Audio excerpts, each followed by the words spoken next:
है, क्या क्या इसके सिलेबस में दिया हुआ है और इसे सीखकर हम कौन कौन से काम कर सकते हैं या कहाँ पे जॉब कर सकते हैं। लेकिन उससे पहले मैं आपको बता दूं कि अगर अभी तक आपने सब्जेक्ट गो चैनल सब्सक्राइब नहीं किया है तो वीडियो के नीचे दिए सब्सक्राइब बटन पर क्लिक करके सब्जेक्ट गो चैनल सब्सक्राइब कर लीजिए और साथ में एक बेल आइकन आएगा उसे भी दबा दीजिएगा, जिससे आने वाले नए वीडियो की जानकारी आपको मिल पाए और आप देख पाए। और ये बिल्कुल फ्री है, इसके लिए आपको किसी भी तरह का कोई भी पैसा नहीं देना है। तो चलिए जानते हैं आगे बेसिक कंप्यूटर कोर्स के बारे में।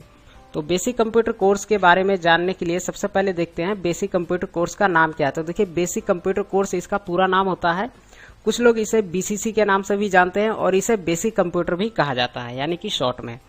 उसके बाद आता है कि इसे कौन कर सकता है। तो देखिए इसे कोई भी कर सकता है जिसने पढ़ाई किया हो या फिर नहीं किया हो। जैसे मान लीजिए कोई ऐसा स्टूडेंट है जिसने जो है स्कूल में ज्यादा पढ़ाई नहीं किया है या ज्यादा वो कॉलेज कभी गया नहीं, स्कूल गया नहीं, लेकिन उसे फिर भी थोड़ा बहुत कंप्यूटर में इंग्लिश पढ़ने आता है, इंग्लिश का थोड़ा बहुत नॉलेज है, वो पढ़ सकता है।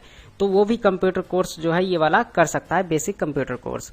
और इसे जो है वो लोग भी कर सकते हैं जिन्होंने 10th पास कर लिया है, यानी कि 10वीं और 12वीं का पढ़ाई कर लिया है या फिर कर रहे हैं, वो भी कर सकते हैं। और अगर किसी ने ग्रेजुएशन कर रखा है, कोई डिग्री कर रखा है और अभी तक कोई भी कंप्यूटर कोर्स नहीं सीखा है तो वो लोग भी कर सकते हैं, यानी कि कोई भी कर सकता है बेसिक कंप्यूटर कोर्स। और इसे करने के बाद क्या होता है, देखिए इसमें 3 महीने का टाइम लगता है। ये कोर्स आप जब भी सीखेंगे तो 3 महीने का टाइम होता है, लेकिन कभी कभी कुछ इंस्टीट्यूट में जो है 6 महीने का भी ले लेते हैं समय, लेकिन जो इसका एक्चुअल टाइम है वो 3 महीने का होता है। और इसका फीस की बात करें तो इसका फीस लगभग 3,000 रुपए के आसपास है टोटल। और उसके बाद इसमें आता है सबसे पहले कंप्यूटर फंडामेंटल। कंप्यूटर फंडामेंटल के अंदर होता है थ्योरी। थ्योरी में आ जाता है, जैसे कि आपने देखा होगा कि कंप्यूटर क्या होता है, ये सब हम बुक में भी पढ़ते हैं, तो वो चीज पहले आपको यहाँ पे पढ़ाया जाएगा कंप्यूटर इंट्रोडक्शन के बारे में। उसके बाद यहाँ होगा पार्ट्स ऑफ कंप्यूटर, यानी कि कंप्यूटर के पार्ट्स के बारे में बताया जाएगा, जैसे कीबोर्ड, माउस, जॉयस्टिक, ये सब। उसके बाद इसके अंदर होगा इनपुट डिवाइस। इनपुट डिवाइस के अंदर भी इसी तरह के डिवाइस आते हैं, जैसे कीबोर्ड आ जाता है, माउस आ जाता है, यानी कि जिससे हम कंप्यूटर को कोई आदेश देते हैं, कमांड देते हैं काम करने के लिए। उसके बाद आता है आउटपुट डिवाइस, वो डिवाइस जिससे हमें कुछ मिलता है, जैसे कि प्रिंटर। प्रिंटर से हम कोई भी चीज प्रिंट करते हैं तो हमें वापस जो है प्रिंट करके एक कागज मिल जाता है, तो वो होता है हमारा आउटपुट डिवाइस। और स्पीकर जो कि हमें कोई भी साउंड या गाने या कुछ भी सुनाता है। उसके बाद आता है प्रोसेसिंग यूनिट। और उसके बाद आता है history and generation of computer, यानी कि कंप्यूटर का जनरेशन के बारे में, पहले के कंप्यूटर कैसे थे, अब के कंप्यूटर कैसे हैं और क्या क्या चेंजेस हुआ है उनके बीच, ये सभी चीजों के बारे में। और उसके बाद होता है मेमोरी डिवाइस के बारे में, यानी कि मेमोरी के बारे में, जैसे रैम हो गया, रोम हो गया, हार्ड डिस्क हो गया, सेकेंडरी मेमोरी कौन से होते हैं, प्राइमरी मेमोरी कौन से होते हैं, इन सभी चीजों के बारे में। उसके बाद आता है टाइप्स ऑफ कंप्यूटर, यानी कि कंप्यूटर कितने टाइप्स के होते हैं। उसके बाद आता है प्रोसेसिंग यूनिट हो गया। और उसके बाद आता है विंडो ओवरव्यू, यानी कि विंडो कैसे चलाते हैं। जैसे मान लीजिए विंडो 7 है किसी के कंप्यूटर में, किसी के कंप्यूटर में विंडो 8 है, 10 है, तो उनमें क्या फर्क है और कैसे उन्हें चलाते हैं, इन सभी चीजों के बारे में आपको जानकारी मिलता है। उसके बाद आता है full form of related to computer, यानी कि कंप्यूटर से रिलेटेड फुल फॉर्म होंगे कुछ, जैसे कि ALU हो गया, CU हो गया, ठीक है, रैम हो गया, इन सब चीजों के जो है फुल फॉर्म होते हैं। बहुत सारे फुल फॉर्म इसके अंदर आपको कराया जाता है। बहुत सारे इंस्टीट्यूट में अलग अलग तरीके से फुल फॉर्म कराते हैं, किसी में 50 तो किसी में 100, 150, यानी कि फुल फॉर्म का कोई लिमिट नहीं है, आप जितना ज्यादा चाहे मेन फुल फॉर्म करा सकते हैं।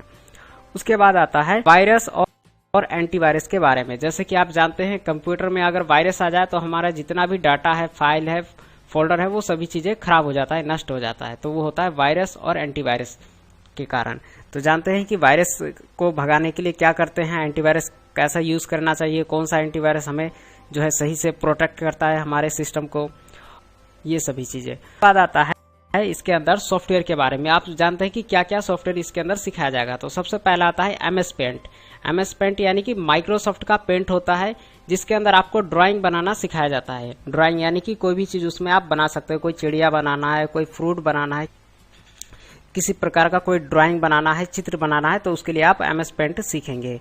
उसके बाद इसके अंदर आता है नोटपैड। नोटपैड के अंदर क्या है, आप एक सिंपल टाइप का डॉक्यूमेंट बना सकते हैं जिसका एक्सटेंशन नेम जो होगा वो .txt होगा, यानी कि उससे आप उस फाइल को खोज सकते हैं आसानी से। इसके अंदर जो है सिंपल होता है, कोई भी चीज आप कंप्यूटर के अंदर टाइप कर सकते हैं नोटपैड के अंदर, और सिंपल सा फाइल जो है वो बना सकते हैं। उसके बाद आता है वर्डपैड। वर्डपैड होता है राइटिंग पैकेज, यानी कि लिखने के काम के लिए यूज करते हैं लोग वर्डपैड। वर्डपैड के अंदर आप कोई भी चीज लिख सकते हैं, कलर कर सकते हैं, फोटो लगा सकते हैं, थोड़ा बहुत फॉर्मेटिंग इसके अंदर दिया जाता है। उसके बाद आता है माइक्रोसॉफ्ट ऑफिस पैकेज, जिसे हम कहते हैं एमएस ऑफिस। एमएस ऑफिस का मतलब होता है माइक्रोसॉफ्ट ऑफिस। तो माइक्रोसॉफ्ट ऑफिस पैकेज के अंदर 3 चीजें मेन होता है बेसिक कंप्यूटर कोर्स के अंदर।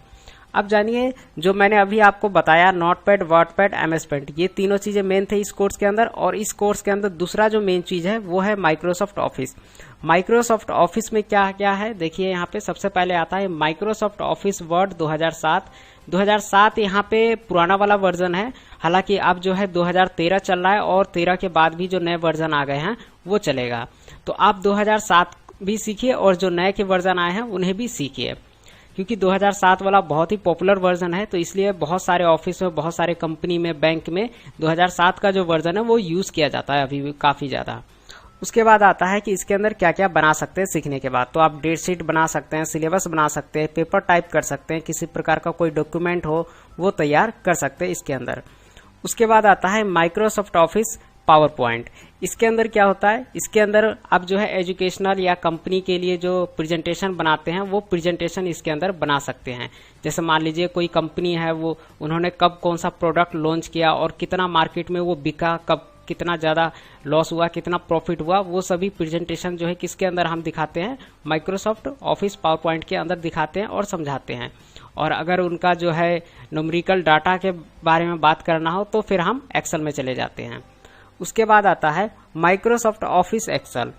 अब एक्सेल के अंदर जानिए क्या क्या होता है। देखिए, एक्सेल के अंदर होता है अकाउंटिंग एंड मैथमेटिकल वर्क, यानी कि अकाउंटिंग और मैथमेटिकल वर्क जितने भी होते हैं कंप्यूटर के अंदर वो किया जाता है एक्सेल के अंदर। और एक चीज और बता दूं, कंप्यूटर के अंदर कैलकुलेटर भी होता है, यानी कि कुछ घटाना है, डिवाइड करना है, जोड़ना है, तो उसके लिए आप सिंपल सा कैलकुलेटर ओपन करेंगे अपने कंप्यूटर या लैपटॉप में और उसमें कर सकते हैं। लेकिन इन काम को करने के लिए भी एक तरीका होता है जो कि एक्सेल में दिया जाता है। तो एक्सेल में आप फॉर्मूले लगा के और मैथमेटिकल जितने भी वर्क होते हैं उन्हें कर सकते हैं, और अकाउंटिंग का जो काम होता है वो एक्सेल के अंदर आप कर सकते हैं, बेसिक काम सिर्फ।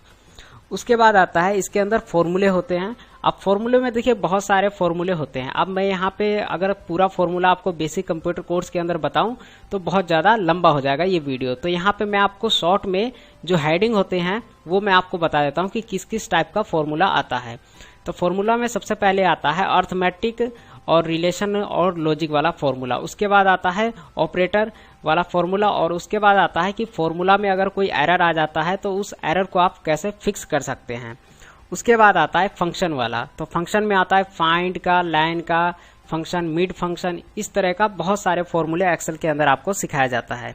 और यहाँ पे हेडिंग की बात करें तो हेडिंग में आ जाता है जैसे कि आपको डेट और टाइम का फॉर्मूला बताया जाएगा, सिखाया जाएगा। उसके बाद मैथ और ट्रिग्नोमेट्री का फॉर्मूला सिखाया जाता है। उसके बाद स्टैटिकल फंक्शन जो होते हैं वो फॉर्मूले आपको सिखाए जाते हैं। फाइनेंशियल फंक्शन जो होते हैं उनके फॉर्मूले आपको सिखाया जाता है।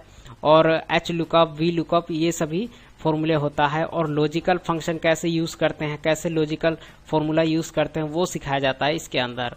और एक चीज इसके अंदर होता है एक्सेल का कंप्लीट रिबन बार और टूल्स और ऑप्शन जो होते हैं वो आपको सिखाया जाता है। यानी जब एक्सेल आपके सामने खुल के आता है तो ऊपर होम मेन्यू में लेके बहुत सारे मेन्यू जो है आगे बने रहते हैं। तो उन सभी मेन्यू में जितने भी ऑप्शन टूल्स दिए गए हैं उनका यूज कैसे करना है, कैसे करते हैं, ये सभी चीजें आपको सिखाया जाता है। उसके बाद जब आप एक्सेल सीख लेते हैं उसके बाद आगे नंबर आता है इंटरनेट का। तो इंटरनेट में क्या क्या सिखाया जाता है देखिए, इंटरनेट में सबसे पहले आता है ब्राउजर। ब्राउजर का यूज करके आप कैसे इंटरनेट पे कोई भी चीज सर्च करते हैं इसके बारे में आपको सिखाया जाता है। उसके बाद इसके अंदर आता है सर्फिंग, यानी कि कोई भी चीज इंटरनेट पे खोजना हो, कोई फोटो, कोई गाने, कोई फिल्म, तो कैसे कोई जानकारी सर्च करते हैं। उसके बाद आता है जीमेल क्या होता है और ईमेल क्या होता है और कैसे बनाते हैं, कैसे किसी को ईमेल करना हो तो कैसे करते हैं, ईमेल रिसीव करना हो तो कैसे करते हैं, ईमेल में क्या क्या फंक्शन और ऑप्शन आते हैं उन सभी का यूज। उसके बाद इसमें आता है डाउनलोड और अपलोड, यानी कि डाउनलोड करना हो कोई डाटा अपने कंप्यूटर में तो डाउनलोड कैसे कर सकते हैं, और अगर अपलोड करना हो कहीं पे किसी सर्वर पे तो कैसे अपलोड कर सकते हैं। उसके बाद आता है basic knowledge of social networking site, यानी कि सोशल नेटवर्किंग साइट के बारे में यहाँ पे आपको बेसिक नॉलेज दिया जाता है। जैसे फेसबुक क्या होता है, कैसे फेसबुक पे आईडी बनाते हैं, ट्विटर क्या होता है, गूगल प्लस क्या होता है, इंस्टाग्राम क्या होता है, इन सभी चीजों के बारे में। उसके बाद आता है यहाँ पे सर्च इंजन के बारे में, जैसे कि याहू, बिंग। तो बेसिक कंप्यूटर कोर्स के अंदर आपको इंटरनेट का भी बेसिक नॉलेज दिया जाता है। उसके बाद बात करते हैं कि इस कोर्स को करके आप कौन सा जॉब कर सकते हैं। तो देखिए, बेसिक कंप्यूटर कोर्स करने के बाद आप एक कंप्यूटर ऑपरेटर का वर्क कर सकते हैं कहीं पे भी, और इसके अंदर आप डाटा एंट्री का भी काम कर सकते हैं। डाटा एंट्री में क्या होता है, कोई भी जो है हार्ड कॉपी आपको दे दिया जाता है। हार्ड कॉपी यानी कि मान लीजिए कोई मैटर है, कोई लिखा हुआ कहानी या स्टोरी है, वो कागज पे छपा हुआ है, तो कागज आपके सामने दे दिया गया और उस कागज को देख के अब आपको कंप्यूटर के अंदर टाइप करना है। तो ये हो जाता है आपका डाटा एंट्री का जॉब। ठीक है, तो इस तरह का जो है होता है। और भी बहुत सारे मैथमेटिकल छोटे मोटे काम और अकाउंटिंग का काम भी आ जाता है डाटा एंट्री के अंदर। आज हमने सब्जेक्ट गो में जाना बेसिक कंप्यूटर कोर्स के बारे में, यानी कि बेसिक कंप्यूटर कोर्स क्या होता है, कैसे करते हैं और क्या क्या इसके अंदर सिखाया जाता है, और इसे सीख के हम कौन कौन से जॉब कर